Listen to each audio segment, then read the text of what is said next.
Good morning. विद्यार्थी मित्रांनो, इयत्ता 8वीचं NMS नावाची जी काही एक्झाम आहे, त्या एक्झामसाठी अतिशय महत्त्वाचा असणारा सब्जेक्ट म्हणजे गणित होय. आणि ह्या गणित या विषयातच मुलांना मार्क मिळत नाहीत. आणि पोरांनो, आपल्याला गणितामध्ये आउट ऑफ मार्क घ्यायचे आहेत. त्यासाठी आपण वर्षभर अभ्यास करणार आहोत आणि प्रत्येक लेक्चरमध्ये तुम्हाला गणिताच्या बऱ्याचशा कन्सेप्ट क्लिअर आपण करणार आहोत. त्याच्यामध्ये आपण आज सुरू करत आहोत प्रकरण 1. प्रकरणाचं नाव आहे परिमेय व अपरिमेय संख्या.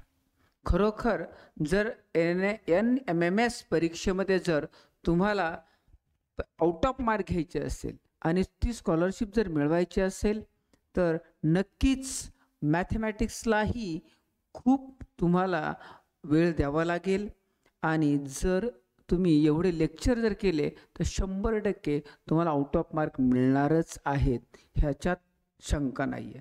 तर आपण सुरू करतोय पहिलंच प्रकरण, परिमेय व अपरिमेय संख्या. परिमेय व अपरिमेय संख्या हे प्रकरण आपण सुरू करतोय. अतिशय सोपं असणारं प्रकरण आहे. ह्याच्यातल्या काही बेसिक गोष्टी आपल्याला पाहायच्या आहेत. त्याच्यामध्ये सगळ्यात अगोदर आपण शिकणार आहोत की नैसर्गिक संख्या कशाला म्हणतात. What is mean by natural number.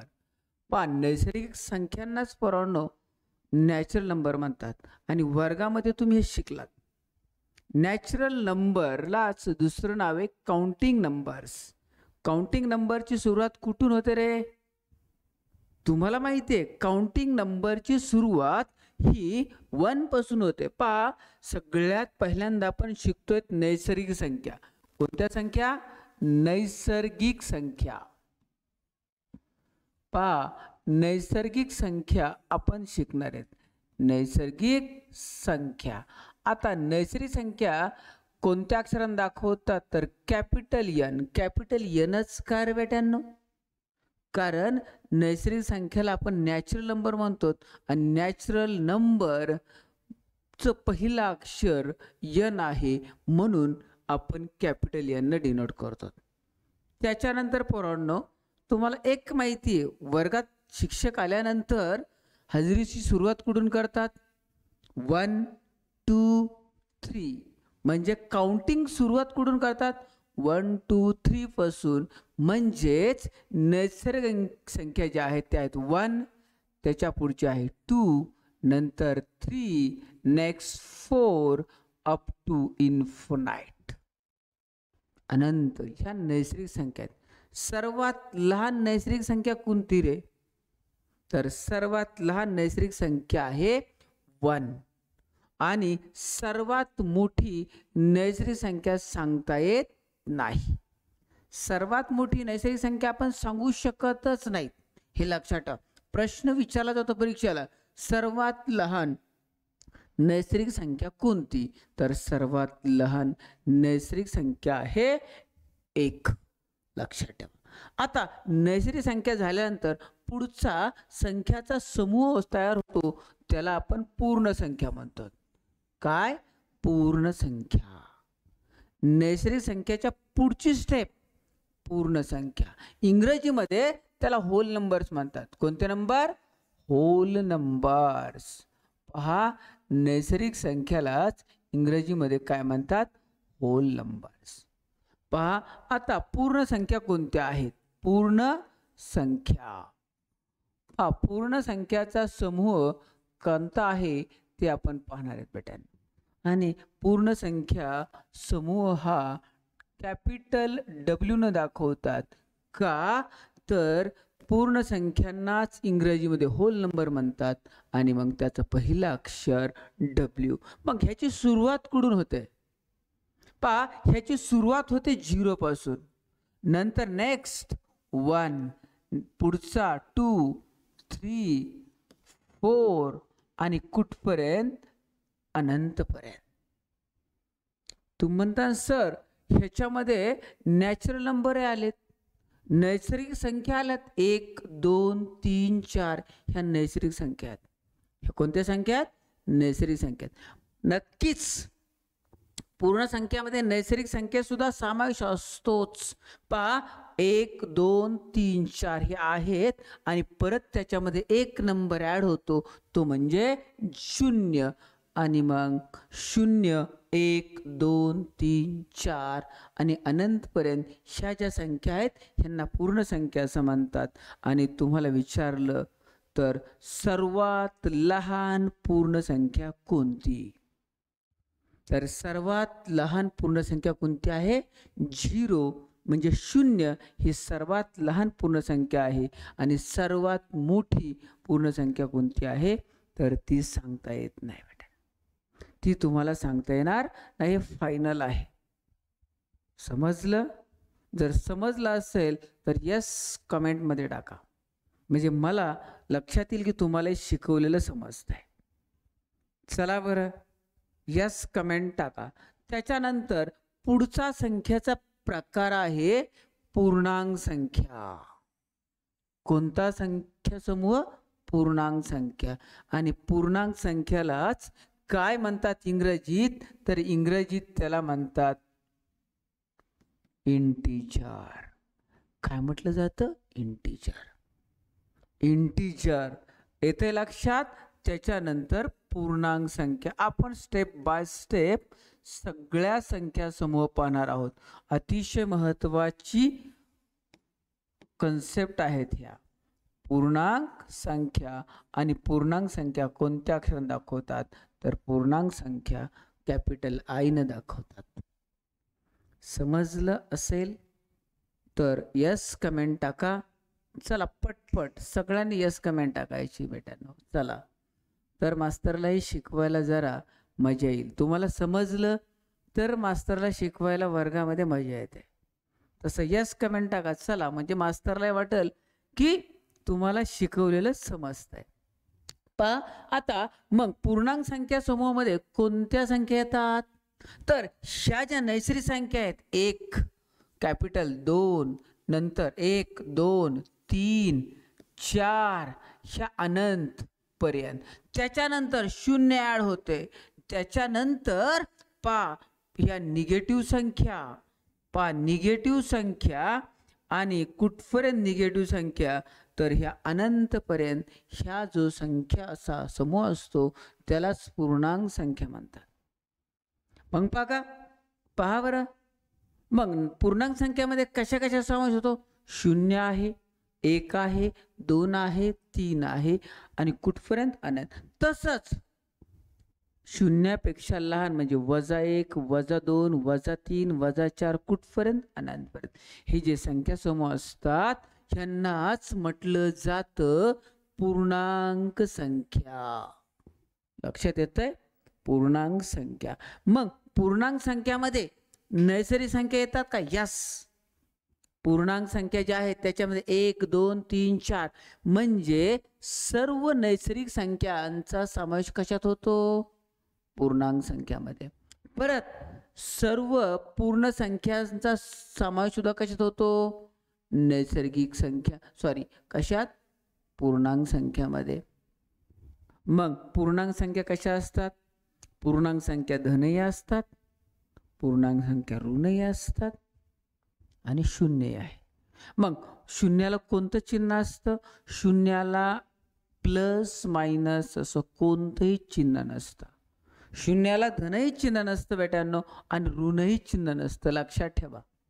परीक्षेमध्ये कधी कधी विचारलं जातं शून्याला कोणतं चिन्ह असतं? 0 ही जी संख्या आहे हिला कोणतंही चिन्ह नसतं, म्हणजे त्याला धनही असू शकत नाही, ऋणही असू शकत नाही. मग 0 पेक्षा मोठ्या ज्या संख्या असतात त्या पॉझिटिव्ह असतात, धन असतात, आणि 0 पेक्षा लहान ज्या असतात त्या निगेटिव्ह असतात. आणि पूर्णांक संख्यामध्ये पॉझिटिव्ह नंबर्स, निगेटिव्ह नंबर्स आणि 0 या सगळ्यांचा समावेश होतो. पहा ह्या ठिकाणी पूर्णांक संख्यामध्ये कोणकोणत्या संख्या आल्या? ह्या ज्या संख्या आहेत ना, ह्या ज्या संख्या आहेत पूर्णांक संख्यामध्ये, ह्या ज्या संख्या आल्यात ह्या कोणत्या आहेत? पॉझिटिव्ह आहेत.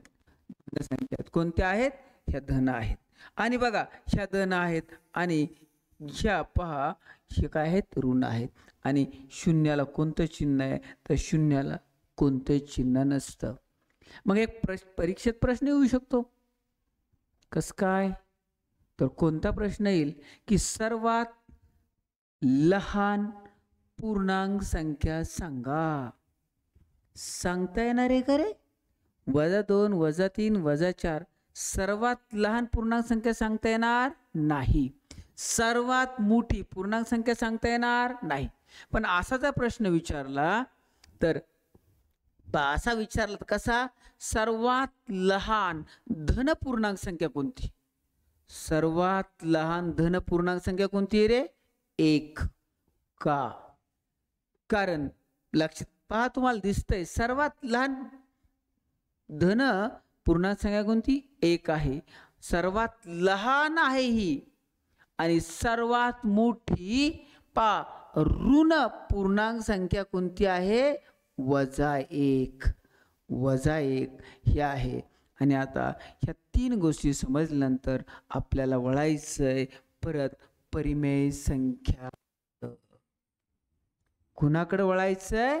परिमेय संख्या म्हणजे नेमकं काय ह्याच्याकडे आपण हळूहळू जाणार आहोत. परिमेय संख्या पहा, नेमकं परिमेय संख्या कुणाला म्हणतात? परिमेय संख्या कशाला म्हणतात हे आपण पाहणार आहेत. परिमेय संख्या नेमकं कुणाला म्हणतात हे पहा. परिमेय संख्या कॅपिटल क्यू नही डिनोट करतात. आणखी वेगवेगळी अक्षर त्या ठिकाणी वापरली जातात. मग आता परिमेय संख्या कोणत्या असतात? ज्या संख्या पी अपॉन क्यू या स्वरूपात लिहू शकतो. मग पी म्हणजे काय? पी आणि क्यू म्हणजेच काय माहितीये का? पी आणि क्यू म्हणजेच पूर्णांक संख्या. ह्या कशा असतात? पी आणि क्यू म्हणजेच काय? पूर्णांक संख्या.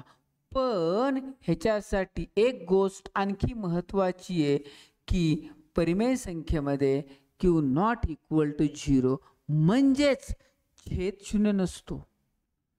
परिमेय संख्येचा सर्वात महत्वाचा गुणधर्म छेद 0 नसतो. काय? छेद 0 नसतो. छेद 0 नसतो. परिमेय संख्याचा अतिशय महत्वाचा गुणधर्म म्हणजे छेद 0 असू शकत नाही. मास्तरनं सांगितलं की क्लिअर. परिमेय संख्येचा छेद काय नसतो? 0. मग आता परत पोरांनो आपल्याला गोंधळ उडणार आहे का? मास्तरनं सांगितलंय पी अपॉन क्यू या स्वरूपातली संख्या म्हणजे परिमेय संख्या. आणि पी म्हणजे काय? पूर्णांक संख्या. आणि क्यू म्हणजे पूर्णांक संख्या. पण क्यू 0 नाही म्हणजे नेमकं काय? गोंधळ उडणार आहे पोरांचा. साध्या भाषेत अंश आणि छेद या स्वरूपात असणारी संख्या असते तिलाच परिमेय संख्या म्हणतात. पण काय नकोय? पण हा छेद काय नकोय? छेद काय नकोय? 0 नकोय. छेद 0 नकोय. आणि अशी जी संख्या असती त्या संख्येला परिमेय संख्या असं म्हटलं जातं. आणि पण अंश आणि छेद जे आहेत ना हे काय पाहिजेत रे? पूर्णांक संख्या पाहिजेत. आणि पूर्णांक संख्या कोणत्या? तर आपण शिकलोत. पूर्णांक संख्या कोणत्या? तर पहा 0, 1, 2, 3 कुठपर्यंत? अनंतपर्यंत. तसंच -1, -2, -3 ह्या कुठपर्यंत? अनंत. ह्यांनाच कोणत्या संख्या म्हटलं जातं? पूर्णांक संख्या. कोणत्या संख्या म्हटलं जातं? पूर्णांक संख्या. आणि मग तुम्हाला परिमेय संख्या नावाची कन्सेप्ट कळली असेल. अंश आणि छेद या स्वरूपात लिहितात. पण छेद काय नसतो? 0 नसतो. फॉर एक्झाम्पल एक उदाहरण घेऊ. उदाहरणार्थ आपण घेणार आहोत. पहा या ठिकाणी 10/7 अंश आहे, छेद आहे. कोणती संख्या आहे? पूर्णांक संख्या. नेक्स्ट पुढं पहा 4/3 कोणती संख्या आहे? पूर्णांक संख्या. त्याच्यानंतर 12/4 लिहिलं. मग 12/4 अंश आहे, छेद आहे, म्हणून कोणती संख्या आहे? परिमेय संख्या आहे. पण ह्याचं शॉर्टकट काय होतं बघा बरं, संक्षिप्त बोललं भाग द्या. 4 1 4, 4 3 12. मग 3 ही संख्या सुद्धा काय आहे?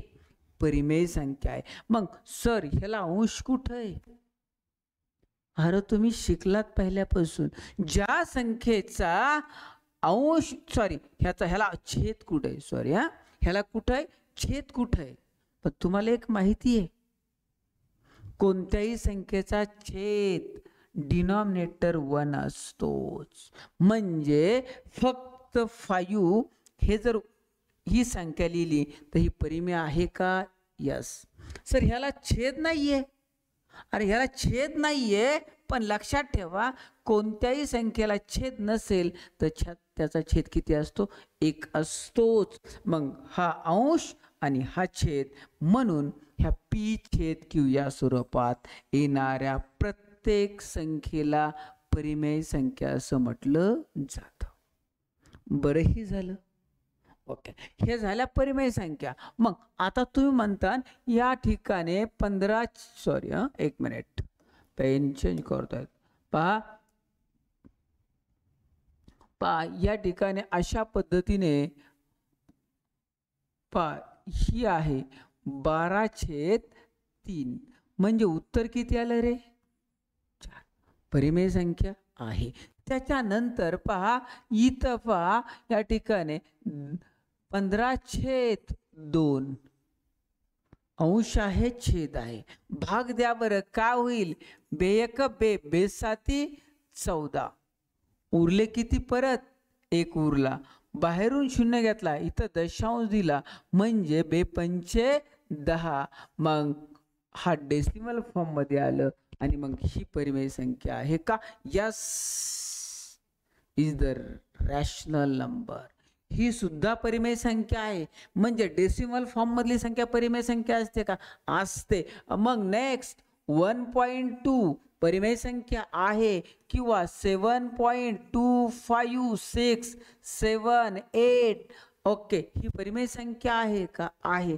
त्याच्यानंतर बेटांनो पहा 2.33333 हे अनंतपर्यंत. आणि आपण हीच कसं लिहितो रे? हे असं लिहितो 2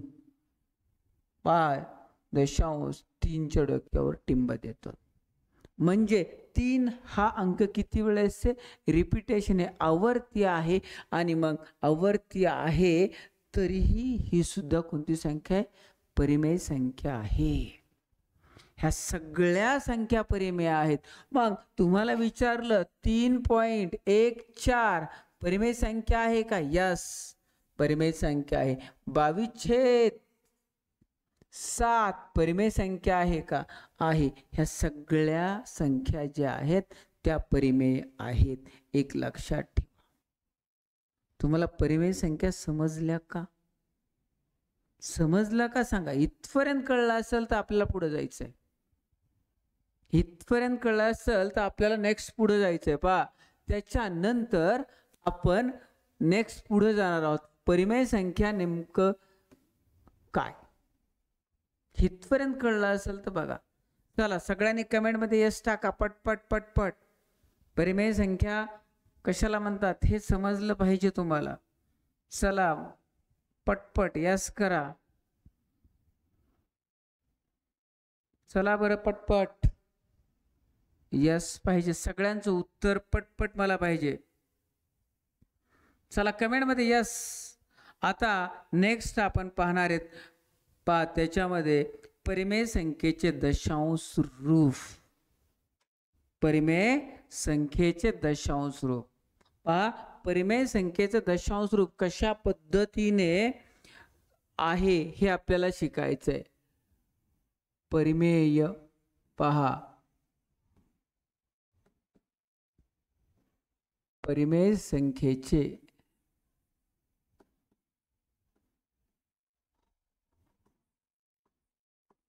दशांश रूप, परिमेय संख्येचे दशांश रूप कसं असतं ह्याच्यामध्ये काही गोष्टी आपल्याला शिकायच्या. परिमेय संख्ये दशांश रूप नेमकं कसं असतं पहा. या ठिकाणी आत्ताच आपण पाहिलं